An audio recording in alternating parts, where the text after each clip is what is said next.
Fantastic. Okay. As I told you back in week 1, and I'm glad to see some of our Zoom participants come to life in the room this evening. So shout out to those of you who are in the room for the first time. Thank you for coming.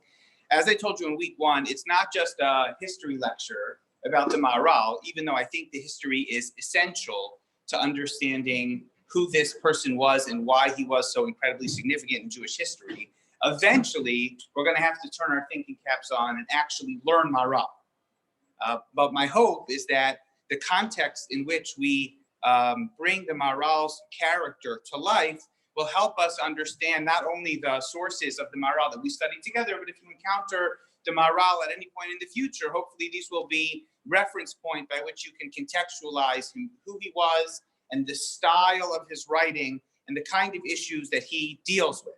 So tonight, it's the third piece of the history of the confrontations and the characters that the Maharal interacted with in his lifetime. But we're also going to study some Maharal because this is where you get your first sampling of the way that he thought about or approached or analyzed different Jewish texts in particular.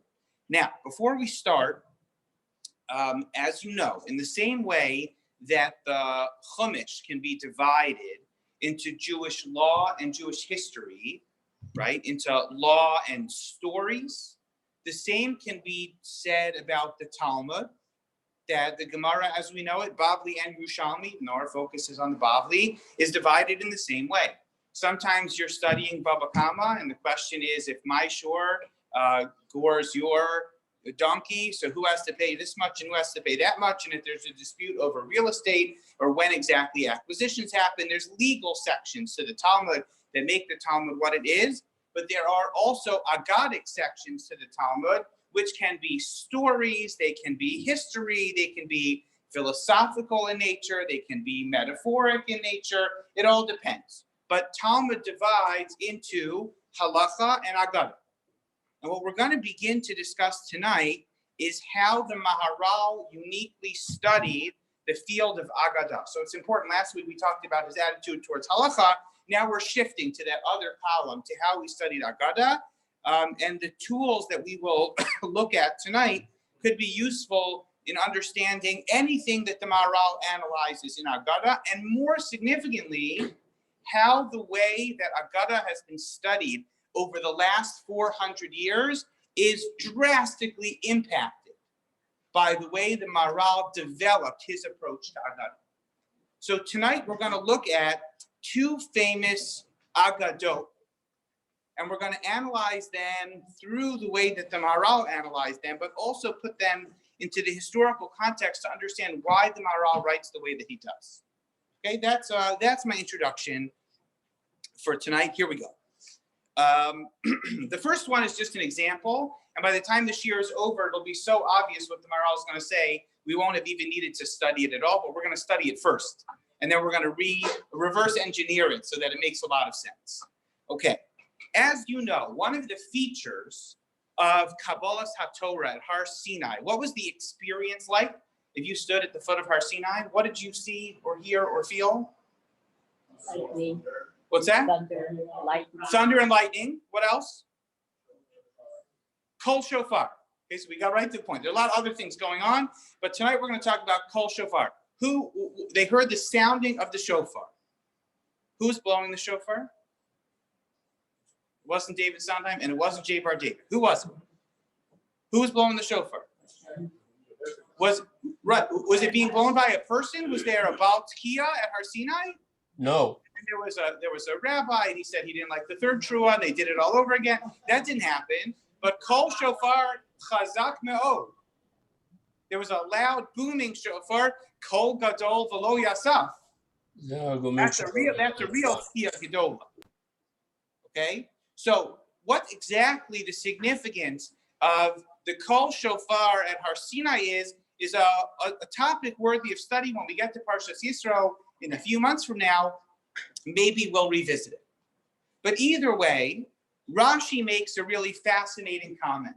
And Rashi says, quoting from Chazal, what kind of shofar was used at Har Sinai? And Rashi says, well, it was a shofar shel ayol, It was the shofar of a ram. And which ram's horn was it? It was obviously, it was the ram's horn from the Akedah. Now, if you're studying Rashi, if you happen to be in school and you're learning Parshas Yisro in school, so one of the questions will be, what kind of shofar was used at Har Sinai? And the answer is, Rashi says, shofar shel Ayil, the Ayil of Yitzchak Avinu. Would have been great if we did this last week. Would have been much closer to the Parsha. We missed it by 7 days. But that's my fault for not being here last month. Okay, that'll be very straightforward. Frek the Ramban. So the Ramban, in his commentary on the Chumash, says, I don't understand what Rashi is talking about over here. It cannot be the shofar shel Ayil of Yitzchak. Why not? What's that? Okay, it's been a long time. I mean, in the grand scheme of Jewish history, it's not that long, right? From Yitzchak until Har Sinai, not so bad. Victor? Oh, Victor in the back of the room is on the money. They used the sacrifice. Avram said, I'm not going to chef Yitzchak. I'm going to chef the Ayil and said, Victor, what kind of carbon was it? Learn a lot of Mishnah, a lot of Daf Yomi. Ola. It's a carbon ola. What do you do with the carbon ola? How much of the carbon ola do you burn? I'm very impressed. Monday night in the Ashkama room. This is at a high level right now. Very impressive. Okay, so it's kulo nectar lemizbeach. The whole thing is destroyed. What about the fur, the skin, the muscles, the bones, the shofaros? All in the fire. So the Ramban says, I don't care if the Yamet said it could be 50 years, it could be 500 years. The shofar shel Ayil, put it in a box. Every time you need it, you pull it out and you go, oh, this is a fancy shofar. It's a shofar shel Yitzchak. Not a problem with me historically at all. The problem, says the Ramban, is it can't be. It can't be because the shofar was obviously burnt, because if Avram Avinu brought a carbon ola, he knows the rules better than you and me. So it was kulo al mizbeach. So the shofar is gone because it was burnt into ash. Is machlokas between Rashi and the Rambam. So the Maharal, who is incredibly reverent to the Ramban, don't get any misconceptions from the following paragraph. But we've already looked once before, I think in the first week at the Gur Aryeh, the Maharal's commentary on Rashi. Most of the time, he's coming to defend Rashi. So here he's trying to defend Rashi's position that the shofar at Har Sinai was in fact the shofar shel Ayil, even though it would seem that the shofar shel Ayil was burnt by Abraham at the Akedah. And you see on the first page in that second column where I boxed it off with the arrow, Va'ani tamal haRamban zal. The Maharal says, I don't understand this Ramban. V'chi adam ba'olam shesovar shehaya hashofar hazeh sheyotze mimenu hakol b'matan Torah shofar tivi. Does anyone think that the shofar that was sounded at Har Sinai was an actual, physical, natural shofar? Shemak shal hamedrash hakarnaim shal ola shehikriv Avram nisraf lo ola al das echad me ola. No one ever in the history of the Jewish people actually thinks that the same shofar that was physically there, present at Har HaMoriah, was there at Har Sinai. No one actually thinks there was a Baal Tzkiya blowing the shofar, even if it was HaKadosh Baruch Hu himself. There's no shofar at Har Sinai, is there? I mean, Rashi thought so, I guess. Maybe not. Maharal doesn't want to say he does. The Ramban certainly entertained the possibility that such a thing were to happen. That's ridiculous. No one ever saw such a thing. Rashi doesn't think that. The Ramban doesn't think that. If you're reading this, you don't know how to read Rashi, which is exactly what the Maharal is trying to teach us in Gur Aryeh, how to read Rashi the right way. Okay? Ulefikach avim nisraf ha'ayil. And let's say Avram Avinu, there was really an ayil there at the Akedah, and he burnt it on the Mizbeach as a carbon like he's supposed to. Lo nisraf rak masher ra'oi lisreifa. All that was burnt were the parts of the animal that are fit for sreifa. What does he mean there? What are the parts of the animal that are fit for sreifa? I thought, the entire animal is fit for sreifa. The whole thing gets burnt up. So what does he mean? The parts of it. Going on to that second page there on the top of the third column. This way you choose to study the footnotes. Rabbi Hartman's footnotes are excellent. You could just look at the text. Which part of the animal is fit for sreifa? It's impossible if you've never learned Maharal before. The physical animal is fit for sreifa. But the identity, the core identity, the spirit of the animal is not fit for sreifa. Umipnei ki ha'ayil hazehu davar she'eno b'teva b'mashehu nivra ben hashmashos. The Mishnah in Pirkei Avos tells us that the aisle that was placed at Har HaMoriah to replace Yitzchak was created during Ben Hashmashos of creation, meaning what? What does that mean? V'hu bilti tiv'i. The whole working assumption, says the Maharal, you didn't just read the story of Har Sinai wrong, you read the story of the Akedah wrong as well. You thought there was a real aisle there. The Mishnah says in Avos that this ram was created during that Ben Hashmashos period, right at the end of creation, which means it's not really a physical creature at all. She'ilu haya davar tivi, haya nivra b'sheishis me'breishis b'teva. If Hashem wanted something to be physical, he created it during the 6 days. Anything that was created Ben Hashmashos, obviously, says the Maharal, isn't a physical creation, but a spiritual creation. Umipnei sha'hefsid al yedei hakrava roi lidvarim hativiyim v'hu lahem b'teva. You can only burn something up if it's a physical being. V'kasher magia hefsid lahem ein lomar shayu osam hanivraim levatala.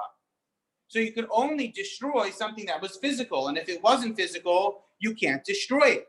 Kilakach nivru v'gilem hefsid. Hashem creates things that eventually decay and dissolve. Aval davar she'eno b'teva haya levatala and haya lahem hefsid. If something was never created, meaning physically, so it's a little complicated, even though the words are easy to translate. But essentially what the Maharal is driving at here is a massive misconception that we have when we hear this story. If you're working with the assumption that the aisle was a real aisle, there was actually a ram there, and Abraham physically took the ram and he brought it on the Mizbeach and he burnt the whole thing up, so then it's impossible to imagine that that was physically the shofar that was sounded at Har Sinai. But neither of those assumptions is true. The aisle that was created at that moment, that appeared at Har HaMoriah at the time of the Akedah, was a spiritual being, not a physical one, even though the Torah describes it absolutely in physical terms. So if you or I happen to be studying Parshas Vayera, you might very well believe that it was a real ram. It's not. But anybody who realizes that at Har Sinai there was no Baltkiah and there wasn't really a sounding of a shofar, there were sounds of a shofar emanating from a mystical force of shofar, so then you reconstruct it and now the whole thing makes sense, which he goes on to say in the future pages, which you don't have in front of you. That's exactly what Rashi's driving at. The spirit of shofar that was present at the Akedah is the spirit of shofar that was present at Kabbalah Sator.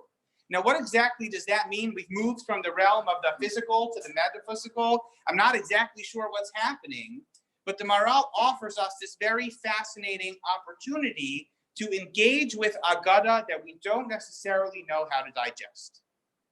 We are rational people living in the 21st century, and every once in a while, we stumble on a piece of Agada that's like nice for fourth graders to share at the Shabbos table, but you don't actually believe things like that, do you? So does the Maharal believe it or does he not believe it? Yeah.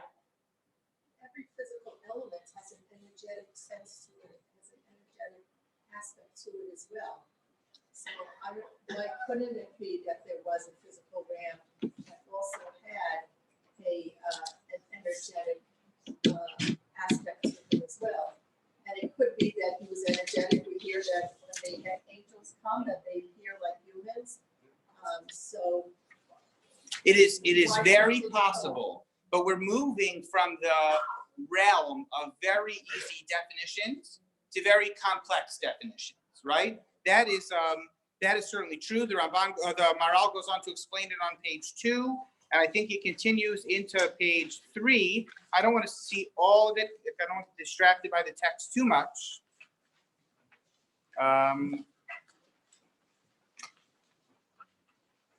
He kind of says what Debbie is saying on page 2 in the second column. You see in that middle section of the Bor Aryeh, second column, page 2.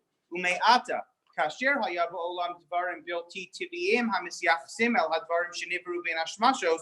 Lo hayu levatala. Things that were created ben hashmashos don't get destroyed because they don't physically exist in the same way that we physically exist. Ukimo ilu hayakarav yitzchak al hamizbeach shaya guf nisra V'haruach shav el asher nasano. So if Yitzchak would have been sacrificed at the Akedah, his body would have been gone, but his soul would have continued. Levishahu bilti tivi. The soul is not a physical creation.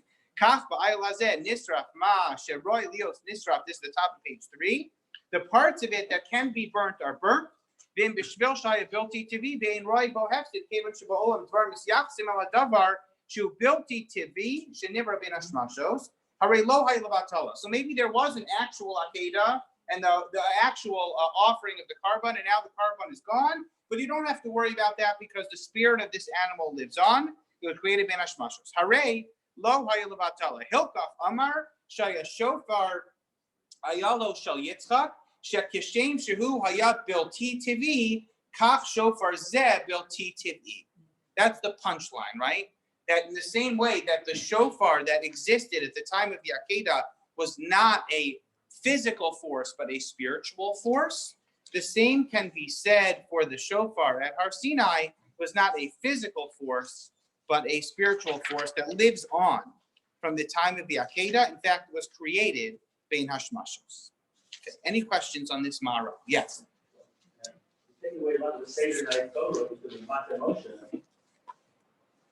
That's a category. Excellent. Now, is it just limited to the staff that Moshe used that was created bein hashmashos? So now we're not sure if Moshe actually carried a big stick or he just had a really loud bark, right? But that's not where it ends. We could go around the room and everyone could pick out their favorite Agadah that is not physically possible to have happened, and now we can debate. Did this actually happen or did this not actually happen? So, in order to appreciate the complex approach that the Maharal will take to many Agadot, this is just a great opening example that Rabbi Hartman cites in his essay that we'll get to a little bit later. I want to tell you a story about a person who lived during the times of the Maharal, who undoubtedly played a major impact in how he chose to study Agadah, but more importantly, perhaps is the reason for why he chose to focus so much on Agadah. And we'll get to the Be'er Hagolah in a minute, but one of the great works of the Maharal as part of his collection of Kisvei Maharal that we have to this day is his Be'er Hagolah, which is primarily focused on analyzing Agadah, chapter after chapter after chapter, 7 Be'eros, Be'er Sheva, right, where Yitzchak went to pray, etc. That is what the Be'er Hagolah is all about. And here is perhaps the reason why in the 16th century, this was so important to the Maharal. There was a man in Italy. We've talked about Posen, and we've talked about Prague, and we've talked about Germany, and we talked about Svat in the 16th century. So now we make our way to the neglected area of great Jewish tradition, which is the Italian Jews of the 16th century. There was a Jew from Mantua, Italy, named Azaria De Rossi. Has anyone heard of Azaria De Rossi before? Not one hand. Fascinating. For the most part, okay, slicha, and maybe one virtual hand on the Zoom. Azaria De Rossi was born in Mantua around the year 1511, and he died in 1578. So he was probably born a decade or so before the Maharal. The Maharal lived a very long life. We know he died 1609, so he died a little bit before the Maharal, but is a contemporary of the Maharal, about 14 years older than him. In Azaria De Rossi's writings, which we'll get to in just a minute, he claims to be a real Italian Jew. What are real Italian Jews? Okay, so what does that mean from the Rome? From the time of the second. Exactly. So Titus, or King Titus, as we'll see in the Gemara in a minute, was not yet the emperor of Rome at the time. He was the head general of Rome, responsible for the destruction of the second Beis Hamikdash. The Arch of Titus is a celebration of his conquest of Jerusalem, and he takes all of the things that the Vatican is probably hiding or not hiding, I have no idea, that he is responsible for all of that, and with it, he takes captives, otherwise known as slaves. So there were Jews in Italy before the Churban. We know that from the Gemaras in Pesachim and other places. There were certainly Jews in Italy already, maybe more so than other communities outside of Israel, but that's not relevant for now. Many, many Jews are brought to Rome against their will during the time of the occupation of Yerushalayim and the destruction of the Beis HaMikdash. And what happens to those Jews? So many of them, do like all Jews. They move al-arba kanfos haaretz. And some of them stay in Rome. So there are Jews living in Italy then, and to a certain extent, even to today, who believe that they are real Italian Jews, meaning that they were the first Jews brought to Italy during the reign of Emperor Titus of Rome. Azaria De Rossi claims to be, there's no reason to assume this is not true, Azaria De Rossi claims to be a descendant from that ancient Roman community, and that will just be ironic at the end of this year, and you'll see why.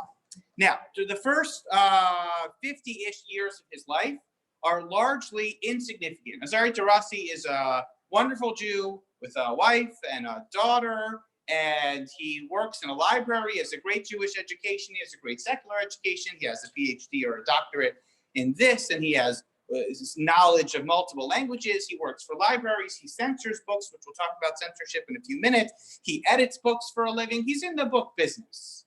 A largely insignificant Italian Jew. In 1570, Azaria De Rossi is 59 years old, approximately. He's living in Ferrara. And what happens in Ferrara in 1570? Anybody know? We're weak on our Italian Jewry. We could do better. We'll do more Italian Jewry in the future. There was a huge earthquake in Ferrara. It was probably an earthquake that happened. There were multiple earthquakes that happened over the course of days, I think. And it was catastrophic. All the buildings in town were not built up to code, so everything collapses. If you're inside a building, you die. The only way to survive is to get out of the building in time and make it to the river. So Azaria De Rossi is living in Ferrara during the time of this earthquake in 1570. 200 people around him in his community in Ferrara died as a result of the earthquake. The way that he tells the story in his writings is that they thought the earthquake was starting, and he and his wife went to check on their daughter and granddaughter, and half of the house gets destroyed, and they had just made it into the other half of the house. They barely survived. In fact, he records making it from the house to the river where everybody went, because the buildings collapse on you, you die. So they run to the water, and he runs to the water, and he gets into interesting conversations with Christian neighbors that he probably didn't often associate with. They start schmoozing. What are you going to do?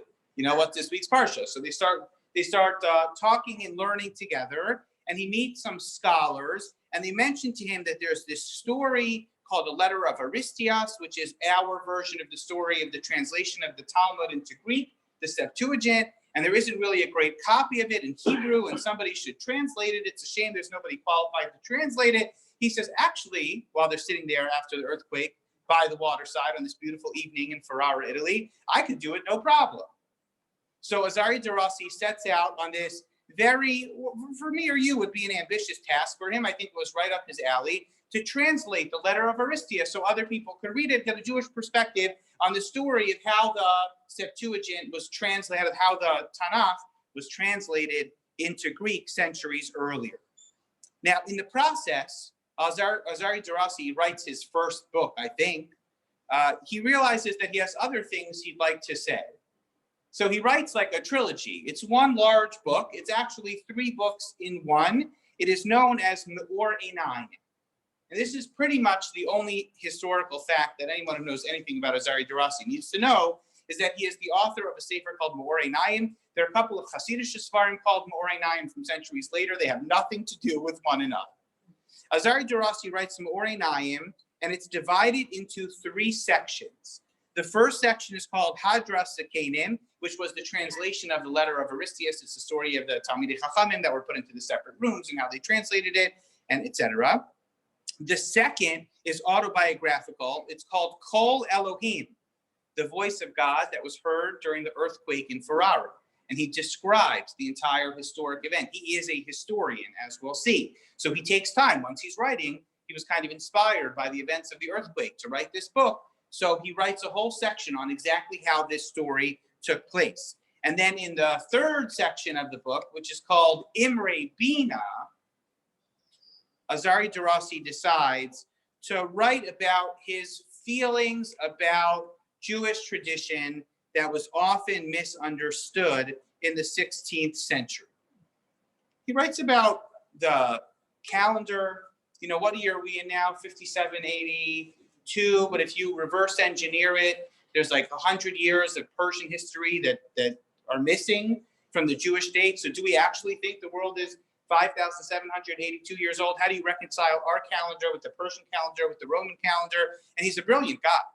He's very well read. He's interested in this stuff. And once he's talking about the calendar, he starts to talk about these other historical facts as they are recorded in the Talmud, many of which seem like they're not factual. So he goes on a very interesting tangent in this third section of the book, in which he attempts to minimize the damage of the parts of the Talmudic tradition that seem to be ridiculous. And he explains that each of them is significant, each of them is symbolic and beautiful. We'll get to some of the language, hopefully, in a minute.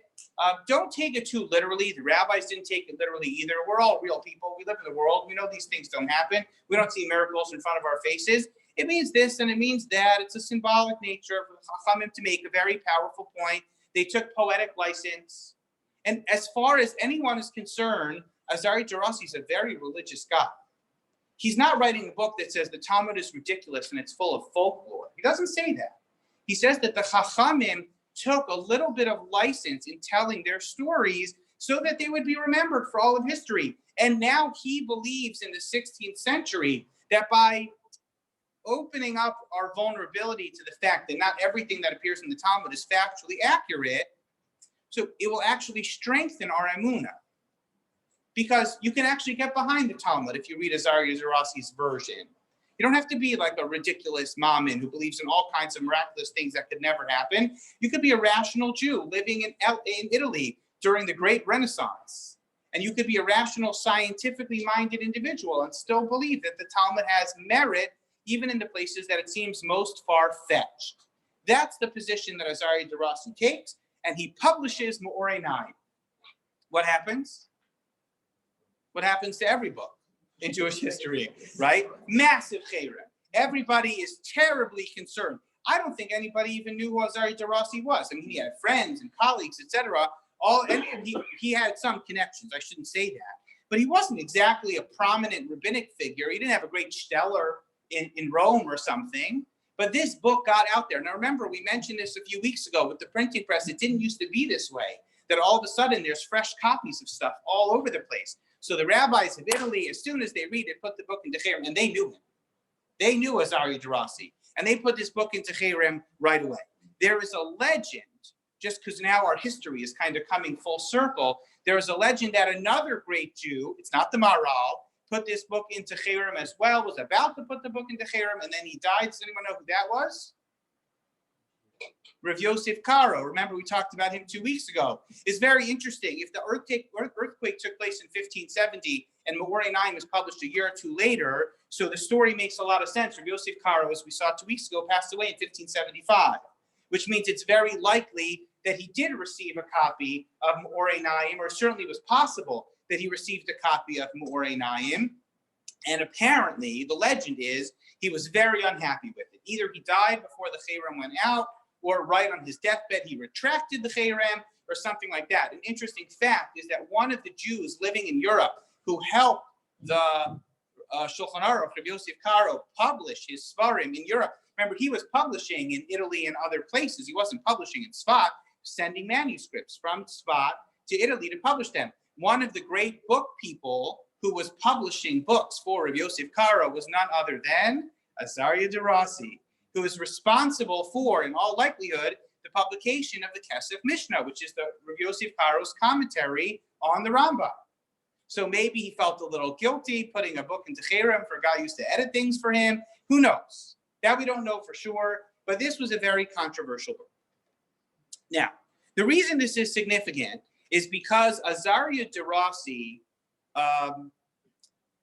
believes that he is doing something that is great for the Jews and for the world of literature at large during this time, because in the 16th century, Agada was very much under attack. Now, the history of censorship and the burning of the Talmud, it's fair to say, I'm not an expert, but I think the following is true.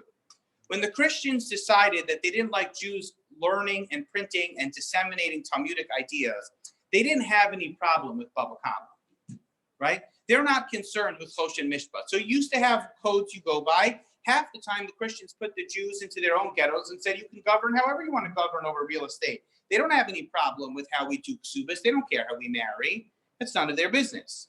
But they do care about Aggadic passages that say terrible things about them and their beliefs. The primary opposition to the Talmud is not on its halachic category, but on Aggadah. That's what bothers them the most, because it attacks and often mocks other faiths and other beliefs. So when we find attacks against the Talmud from the very beginning, like Nicholas Donin, the ones that we read about on Kinos on Tisha B'Av and the burning of Talmud in France, etc., so those attacks were driven primarily by the philosophy of Talmud and its own historical version of events and belief in God and things like that. That was pretty much always true from the 1200s, now 300 years later, into the 1500s. So a great example of this is the emperor of the Holy Roman Empire, which is where the Maharal is situated in the 16th century. Ferdinand was the emperor of the Holy Roman Empire from 1556 to 1564. Not at the time that the Maharal was the Rav in Prague. We know that that didn't come about until later, but when he was living between Posen and Prague, so he was crossing the border between the Holy Roman Empire and Poland, the emperor of the Holy Roman Empire was Ferdinand I. So in 1561, this is in the early adulthood of the Maharal, the Jesuits in Prague are given a mission by Ferdinand to take control of the publication of Talmud, which is just a familiar story in Jewish history, but it was alive and well during Ferdinand's time, and we'll see in future weeks during Rudolph's time, who follows next, this was not a problem. But during Ferdinand's time, it was. Their responsibility was to censor the Talmud. Censorship in those days didn't mean like carefully edited and then reformatted. They took the manuscripts and they markered over them. If you ever see these censored, they don't like a line, so they just covered it in ink so you couldn't read what it said. But it's clearly edited. It's amazing to me that that was good enough for them, but that's how they did it. And the Jesuits in Prague are responsible for censoring all the Talmud. And on top of it, in 1561, they start to demand that sermons are given in shul by Jesuit priests who come in and talk about their own disappointment in Talmud. And if you are a Jewish citizen of Prague and you don't go to shul, when that person is giving the sermon, you're in trouble. You can skip the rabbi's drasha, no problem. When the priest comes in, they're taking attendance. This is all happening during the lifetime of the Maharal. Mordechai Breuer, who unfortunately I wasn't able to access the articles I wanted in time, Mordechai Breuer done excellent research on this topic, and he makes a really interesting observation. The Talmud is full of tons of Aggadah, right? Every Masechta you learn is a famous Aggadah here and a famous Aggadah there. You could spend your entire life studying famous Aggadahs of Maseches Brachos, and you wouldn't even get to the Aggadahs in Maseches Gittin, let's say, right? Right? Exactly, and the history of commentary on Aggadah is very interesting. In the Marsha, the Yaakov, etc. Okay, Mordechai Breuer makes a really interesting point. What's a famous Aggadah? Some Aggadahs are more famous than others. I don't know. What's a really famous Aggadah? Okay, Kamsa Bar Kamsa is a famous story. Okay, so that's a famous Aggadah. I think I was thinking the other day, what's a famous Aggadah? I don't know. How hard is it to make a shidduch? It's as hard as Kriyas Yamsuf. What exactly does that? First marriages, second marriages, why Kriyas Yamsuf? They're famous Aggadahs out there. Which are the Aggadahs that people are writing commentaries on in the 16th century? Mordechai Breuer makes this case. I'm not the expert. I'm just sharing his own thesis. But he points out that the rabbinic writings on Aggadahs in the 16th century were primarily Aggadahs that were being attacked by the Christians. Because the Christians think this Aggadah is ridiculous and this Aggadah is offensive and this one needs to be removed. So the rabbis are writing, they're trying to explain it because their generation of students are being told that these are the most offensive or irrational sections of the entire Talmud. So the Chachamim are coming along and teaching their Talmidim, no, it's not true, and there's a lot of faith that can be found in this sugya. This is a very important piece of Gemara, etc., etc. And some of them will go really so far as to say, if you don't believe in this Agadata, you're a heretic. Is that true? You don't believe that splitting of the shidduchim are as hard as splitting of the sea, now you're a heretic because you don't like one piece of random tangent in a Gemara somewhere? But you see that fire and brimstone defense of Agadic literature because Agadic literature is under attack in that moment. In all of this context and in this climate, it actually makes a lot of sense that Azaria De Rossi takes the position that he takes. What Azaria De Rossi is trying to do is to engage a wider audience in the belief that when Agadata seems impossible, Chazal knew that too. And for us, our study of Agadata is not under attack. The only time you hear about Agadata is in yeshiva. But if you had to contend with outside influences and their impact on the way that we study these texts, you needed a convincing argument. So it would be great to say that this is just a metaphor and this is only symbolic. And sometimes the rabbis like to get dramatic, but don't take it too seriously. They obviously would believe, like you and me, that this is impossible. Azaria De Rossi is very useful, but it's also easy in this context to understand why Azaria De Rossi is so controversial.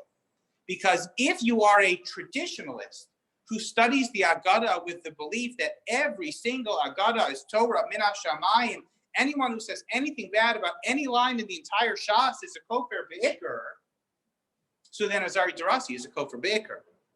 And that's the tug of war that is happening. It's not the only time that it happened, but that's the tug of war that is happening during the lifetime of the Maharal. And you see that people like the Beis Yosef are engaging in this conversation and going back and forth to decide how exactly it should be done. Now, the point that all of this leads to is that this background is absolutely essential to understanding how and why the Maharal gives such incredible attention to Agada. As we mentioned in week one, there's very little literature from the Maharal on halacha. He's clearly philosophically oriented in terms of his publication. Right? He's a qualified posek. He was a chief rabbi. He functioned in that way at probably a very high level. But in terms of publication and philosophy, the Maharal is drawn to talking about Agada. He doesn't want to talk about Shnai Moks and Betalis. He wants to talk about Kashek Kriyas Yamsuf. And now I want to get to perhaps the most famous direct dialogue between the Maharal Prague and Azaria De Rossi. The Gemara in Gittin on Daf Nun Vav Amud Beis is page 4 of your handout. This is just a quick art scroll photocopy of the Hebrew English. We're going to start in the left column. The Gemara returns to the narrative. Okay, everyone see that? Second paragraph from the left column. This is a Gemara that many people are familiar with when you're not allowed to learn on Tisha B'Av. So one of the things you can learn are the Agadatas in Gittin on Daf Nun Vav that are all about events of Tisha B'Av. So if you've probably been to a shir on Tisha B'Av afternoon, if you're not learning Kamsa and Bar Kabtza, you're learning the story of Titas HaRasha. Amad Olav Nachshol Shabayam Letovo. This is in the moment, this is in the middle of the story. Titus is taking the treasures of the Beis HaMikdash on a boat through the Mediterranean back to Italy. And then a hurricane attacks him at the sea. It's going to drown the boats that Titus is on or bringing the supplies back to Rome with. Amar, and he said, Kimeduma anish Elohem shal elu in gvuraso ela b'mayim. Their God thinks he's so tough, he's only good with water. This is kind of the tone of Titus throughout this Gemara, which we're just jumping in the middle of, but so be it. So Titus is a lamdin. But Paro tivo bayam. Hashem wanted to punish Paro, we drowned him at the sea. But Sisro tivo bayam did the exact same thing with Sisra. Afu omer alai litoveni b'mayim. So he's going to do the same thing with me here. He's going to drown me in the water as well. In Gibarhu, Yalu Yabashav Yasimi Muhammad. If God thinks he's so tough, how about meet me on dry land for a fair fight? Yatzis Abaskol Va'amralo.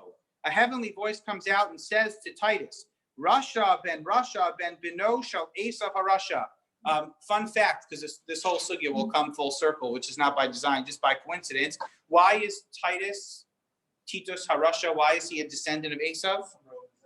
because Rome is Edom, right? So Azaria De Rossi, what does Rossi mean in Italian? It means red. How does Azaria De Rossi refer to himself? And when he writes his Svarim, he signs his name. It's on the cover of Me'orei Naim. He refers to himself as Azaria Min Ha'adumin because he comes from Italy, right? The whole thing, and he's a real Italian, so he's Azaria Min Ha'adumin.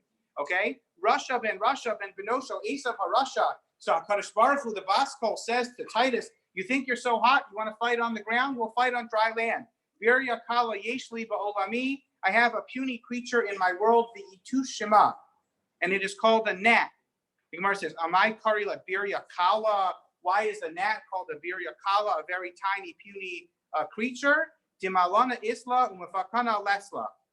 It's so small of an animal that it can eat, but it cannot excrete anything. It's a tiny little thing. It doesn't even have all the body parts to survive. It's the smallest of creatures. It's just a gnat. So a gnat goes to war with the great general of the Romans, with Titus. So the gnat comes in and enters through his nose, and spends 7 years pecking away at the brain of Titus.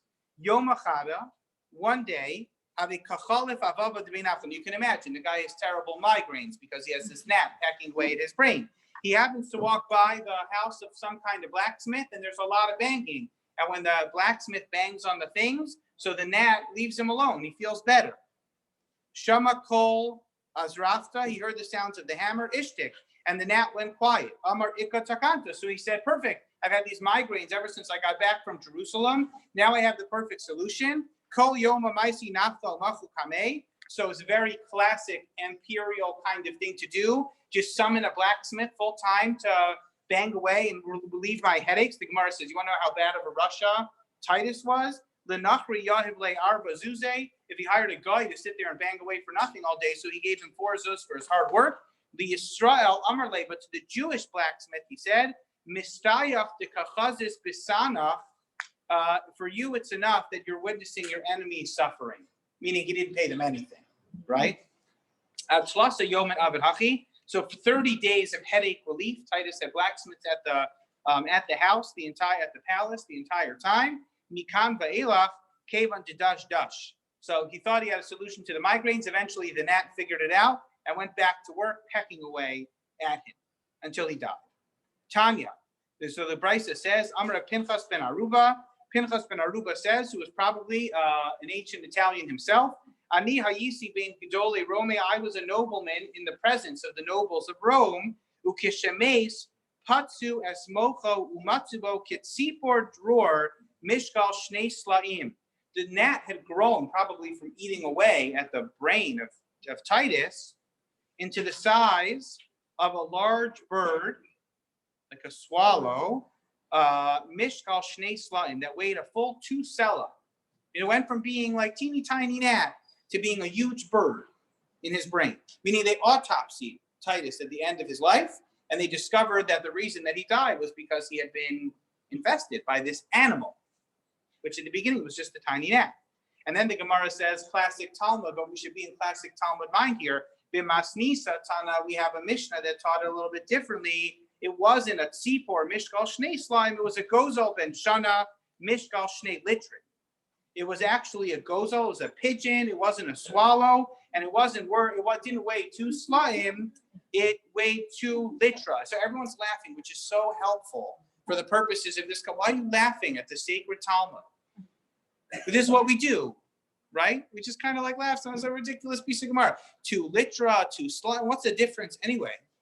It's not a machlokas halacha lamaisa, so it doesn't make a difference. Doesn't make a difference.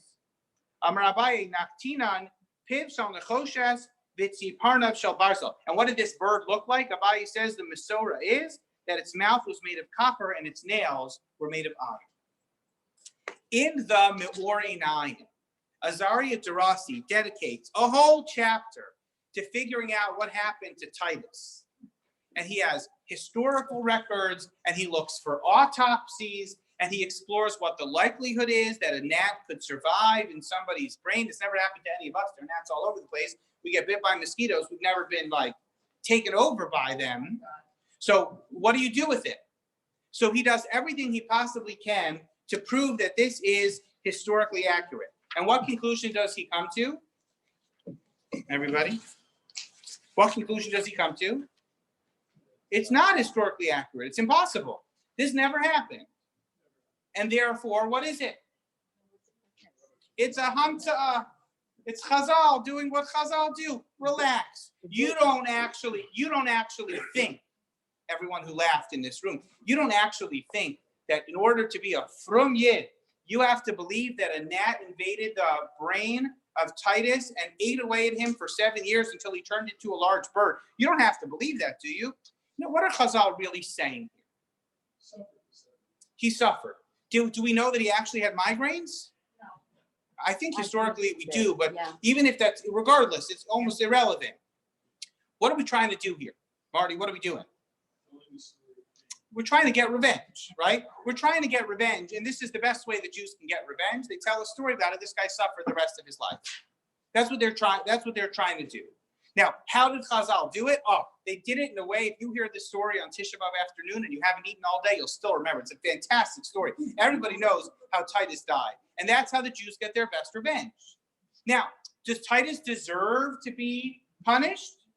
Absolutely. Of course he deserves. It's a terrible Russia. And does Azaria De Rossi believe that everything that Titus got in his life he deserved? 100%. Does Azaria De Rossi think it's appropriate that Titus is mocked by the Talmud?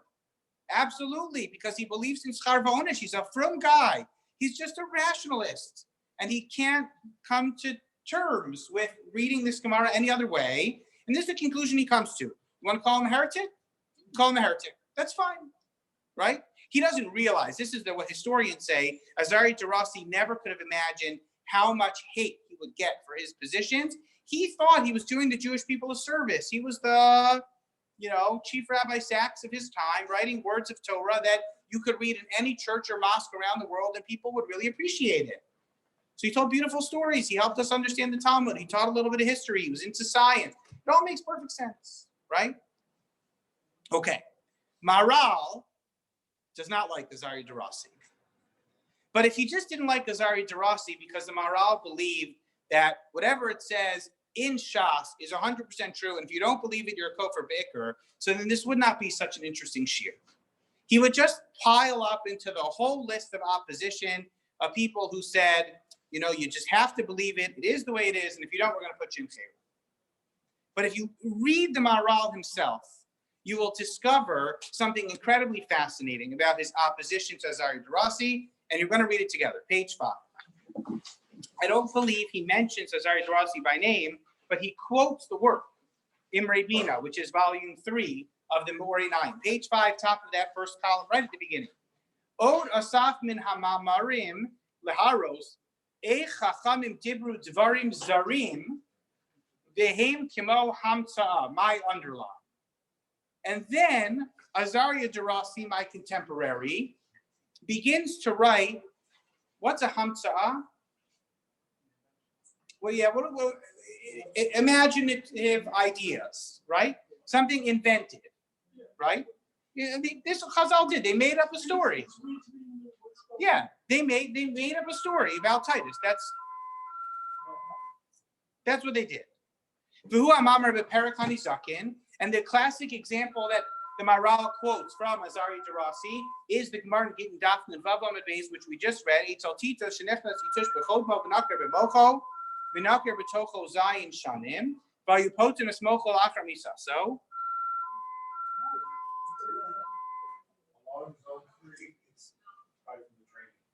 Okay, we'll survive. Chitas Harasha, the alarm went off 7 years and he just couldn't do it.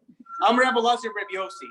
So Rabbi Lazar Reb Yossi says, Ani Ayisi ben Gedoli Romi, Ukeshemes Patsu Esmocho, Umatubo Kitsipur Tor Mishkal Beisla, and Bimasi Santana Kigozal Ben Shana, Mishkal Beis Litrin, Rabbi Naktinan Pivshal Nechoshes, Bitziparnav Shal Barzel, Adka. Okay, so he quotes the Gemara, and then he quotes Azaria De Rossi. V'hikshal zeh, Ki eich yiduma kol kach rekus bein hamoach v'halkil goles. So Azaria De Rossi wants to know, even some people have bigger heads than others. How much head do you have while you're alive to grow a bird inside your brain? It probably would have caused some kind of nerve damage in the skull at some point in time. And then the Gemara in Chulin on Daf Ches says, "Kol birya she'en lo etzem eno miskayim yud beis chodesh." So it doesn't have any air. It can't. So how's this gnat going to survive in the brain? It probably wouldn't have lasted more than 12 months. Umay piv shel nechoshes v'tziparno shel barzel. What does it mean that its mouth was made out of one material and its nails were made out of another material? So even if a gnat were to grow, it's not going to grow into other materials. It's going to grow like a bird. It's not going to be made out of metal. And then he says the following: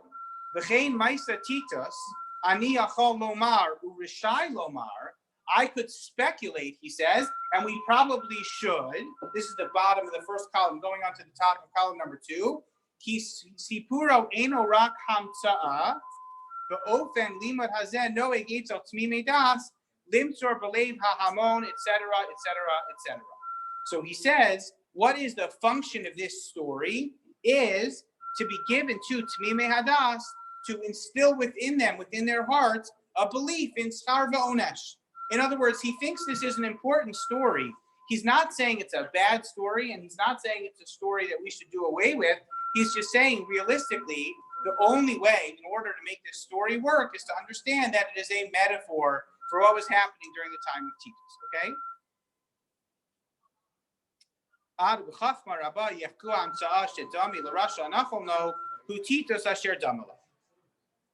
Okay. Hello. Oh, and then he ends with a quote from the Gemara in Yevamos. This is the last thing that Azaria De Rossi says. Al kiyotze bezeh yireh demuter l'shanos mipnei hashalom sheyutol beinenu la'avinu sheba shamayim. Basically, ad-libbing a Gemara in Yevamos that sometimes you have to be flexible in how you see these things.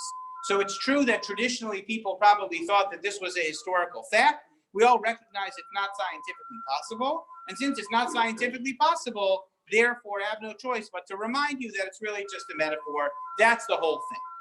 Okay? Now, in the underlined section, the Maharal goes to town on Azaria De Rossi. Ad kan toref divrei ha'ish asher nasan piv u'lishono lachto ki yiyu divrei chachamim b'sheker. This is the end of my quote from this horrible person, this guy, who used his mouth, his piv u'lishono lachto, to sin. Ki yiyu divrei chachamim b'sheker. Because now you're turning the rabbis into fools. What do? They just like, well, I don't know, it was a gnat and it went in his brain and it was huge, and then Titus died. Ha ha ha.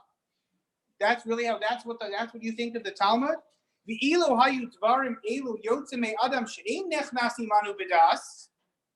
And let's say this came from someone who was not from our faith. Mordechai Breuer makes this point here, which is a beautiful observation. Had it come from someone who was Christian, had it come from someone who was a non-Jew, Roy lahachrish, ki chilaf hadasos gorim hester emes. So Nebuch, they observe another religion. They don't really know what truth is because they spend their whole time worshiping falsehood. Okay, so we would be quiet, let it go. If some Christian wants to say the Talmud is just allegory, I don't have any problem with it. The liros hayashar mu'uvas. Those who are smart will see that they're messing up the sukkah. Aval asher nichnas imanu b'das Toras Moshe. Our fellow Jew, a librarian, a learned Talmud Chacham, Davar Zed, Roy Lahafliu fellow Lahotzi Milan Keilu Litzad Kaddish and Ilan. You have to get rid of these terrible things and replace them with something better. I mean, this is, he says, a travesty. Anyone who reads what I wrote, anyone who's ever been to my shir in Prague will know. Ki divrei chachmasam hayu bechachma v'haskel ve'ein dvarim gashmiyim. Everybody, what is Adam Devarim Gashmiyim? Not physical materialistic things like the shofar. Anybody who's ever read me before, anybody who's ever been to the class of the Maharal knows that not everything that looks physical is physical. And therefore you have to understand them properly. That's why the words of our sages are called divrei chachamim, words of the wise. Shem dvarim sichliim bilvad. Okay, now if you turn the page to page 6, a lot of Maharal. He goes on and on and on and on about this case. I'm skipping. I did not give you the entire section. I just photocopied bits and pieces. The next underlined section on page 6, Hidavar zehu mifal hadimyo. Don't think it's just somebody's imagination. Anybody who's intelligent enough, who has wisdom and knowledge, on to page 7. The essence of these things is true. It's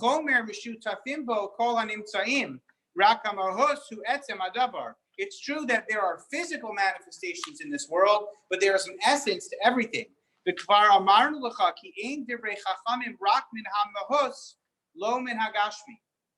The sages don't waste their time with physicality. They engage with the essence of things.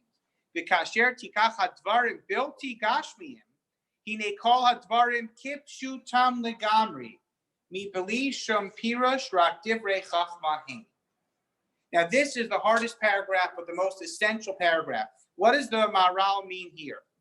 If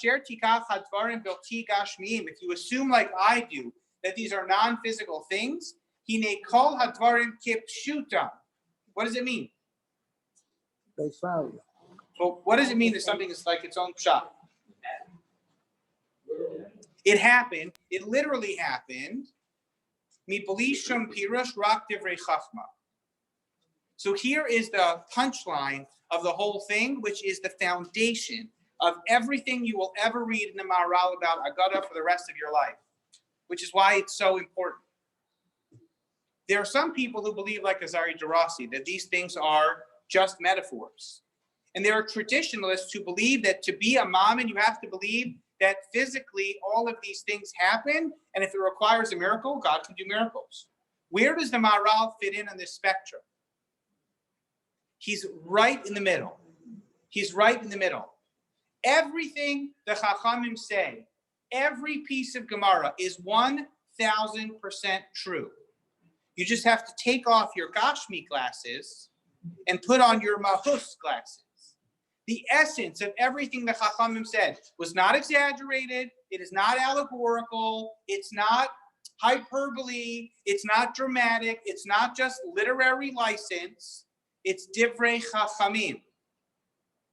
Now, it's hard to digest because we don't really know what to do with the metaphysical. But here's what's so interesting. If you're Azaria De Rossi, does it really matter if the bird was too slaim or too litra?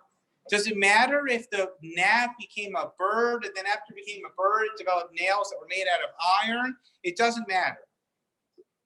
Let's say it's physical iron and physical copper and it weighed 2 litra. How do you explain that? I don't know how you explain it. But if you're the Maharal, every single detail of every Agadah ever written must be explained perfectly. Because, by the way, what's nechoshes, everybody? Copper. What is copper? Oh, it's just a metal, right? It's just a metal. What if you learn the Chumash? What is nechoshes in the Torah? Okay, well, there's nechoshes. Use nechoshes in the Mikdash? For what? What else? Nechoshes ever appear anywhere else? The only way to properly understand why Chazal choose to say that the nails of the bird that was a gnat that invaded the brain of Titus HaRasha were made of nechoshes is if you assume, like the Maharal and his grand brilliance, that you know exactly what nechoshes is. The Maharal values every number. We'll talk about numbers and science next week. Every number matters. What's the significance of the number 2? We have to have this conversation about every feature of the Agadah. So you can't just have Zachar, you can't have Shamar, you have to have Zachar v'Shamar, b'Dibur Echad. Things have to be in 2s. 2s represent Shlemos. But the difference between 1s and 2s is that 1s are indivisible, like HaKadosh Baruch Hu, and 2s are divisible. Anything that's 2 could be split into half. Okay? So there's a machlokus in the Gemara, is it 2 slime or is it 2 litra? But the Maharal says it's definitely 2. It's not 3 litra. The story wouldn't make any sense that way, which is unbelievable. Every piece of this story matters. Every single piece. You don't think it matters that Titus Harasha said, talk about a sport. You think Titus actually sat on a boat and he said, yeah, you're hot stuff on the water, but let's take it to dry land and see who wins. You think he said that? No. How did Titus Harasha destroy the Beis HaMikdash? When do you observe Tisha B'Av? The 9th or the 10th? Well, you start on the 9th, you half day of the 10th. Why do you have to do half day of the 10th? Because the Beis HaMikdash is still burning. So he's a man of fire. Where's this conversation happening? On the water. Every single piece of this story matters. What is fire? And what is water? What does it mean to be a general? What does it mean to destroy things? What does it mean to plunder? Every detail of the story matters. You could go on for pages and pages and pages, and he's going to reference all these things. And you'll have to get Rabbi Hartman's edition of the Maharal to get every reference of every point of every agada that he could come up with. The Maharal absolutely believes that every single detail of every single agada is absolutely true, even though you can't touch any of it, because none of it physically was there. Is he actually seeing the picture of it, or is he actually just seeing physically? I don't know. There's a lot of ambiguity here in terms of. Like watching, when you listen to Salvation, he talks about movies. He refers to movies. Yeah.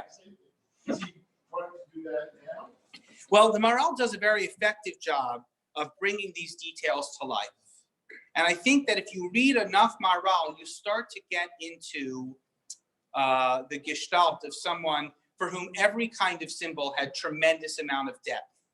And if a person has the depth, that the context that the Maharal has, you can't help but fury at someone who would just say, oh, don't worry about this story, it's just hamtza'ah. I could not think of a more insulting way to describe Torah than to call it a hamtza'ah. Just, some guy came up with a thing. Maybe Azaria De Rossi, without his wisdom, without the wisdom of the Maharal, the best he could come up with was hamtza'ah, but he missed the whole story. And the Maharal will dedicate years and years of his life to articulating the great symbolism of story after story after story. I'll give you a great example. I don't remember where I saw this the first time. I saw it years and years and years ago. And I hope by the time we get to Hanukkah, we'll look at Agaditas together and we'll see that the way the Maharal kind of picks them apart and builds them up again. But I'll give you the best example of this. What's the significance of the number 7 in Judaism? We'll talk more about numbers and math and science next week. What's that? What's that? Okay, lots of suggestions, yeah? Well, number 7 was after creation. Okay, creation. What else comes to mind? Completeness. Someone on Zoom says completeness. That's And great. You do a bris on the 8th You said day it can't because be everyone's found. heard that 8 is lamala min hateva. We've Rabbi. all heard that. Where do these ideas come from? Number 7 cannot be divided by any other number. Number 7 is indivisible. Thank you, Yitzchak. Okay, fantastic, right? What else does 7 mean to you?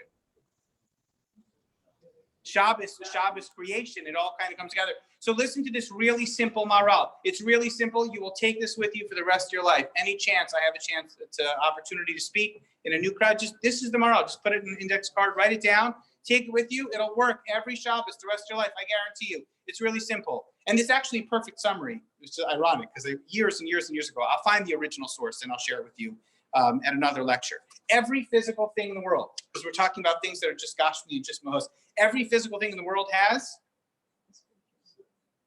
3 dimensions, right? A 3-dimensional item has 6 sides, right? Has a front and a back and a top and a bottom and a right and a left. That's everything, even if it's thinner or front and a back or right and a left, a top and a bottom, right? What's inside of it? The Mahus. Every item has 6 sides to it. Every item is 3-dimensional. And at the core of every item is Kedusha, is its spirituality, its holiness, its Mahus, its true identity. So Hashem creates for 6 days. He builds a top and a bottom, a right and a left, a front and a back. And then on Shabbos, Kivo Shavas Vayinafash. That's when the world gets its essence. That's when the world gets its mahus. This is just the outside. This is just the packaging. On the inside, that's where things really matter. Everything matters to the Maharal. Everything has incredibly deep significance, and we will barely scratch the surface of how incredibly sophisticated his understanding of the universe was. He is not the only scholar of Jewish history to attempt to find meaning in these stories. There are great commentaries to the Agadah. There's the Marsha, and there's the Ben Yoyada, and there's many others that we could study and deserve plenty of credit for their accomplishment. But in this historical moment, responding to the Christians of his day, to the traditionalists of his day, and to the rationalists of his day, the Maharal carves out a space for himself that nobody else really existed in, as far as I know. And what becomes, if you want to understand, why did this person, who was not a Chassid, Chassidus did not exist in the 1560s and 70s and 90s, why did he become a core theological foundation for Chassidus? Why, when Rav Kook tried to conceptualize what the state of Israel meant relative to the future redemption of the Jewish people, did he turn to the writings of the Maharal? Why, when Rav Hutner tried to figure out or make sense of the Holocaust, did he turn to the writings of the Maharal? Why, even though many of these writings were not republished in the 1700s, in the 1600s, they made their way back. And why are they so timeless? Because he really sets, I think, the highest bar for symbolic interpretation of Agadah in a way that was never really done before him. And after him, it's really just following in his footsteps. Many have pointed out, I couldn't find it in time for this year, but I believe that it's available online, that Rav Hershel Schachter was once asked about Azaria De Rossi's writings. And he made the point that if Azaria De Rossi was writing those things today, he wouldn't be considered a heretic, objectively.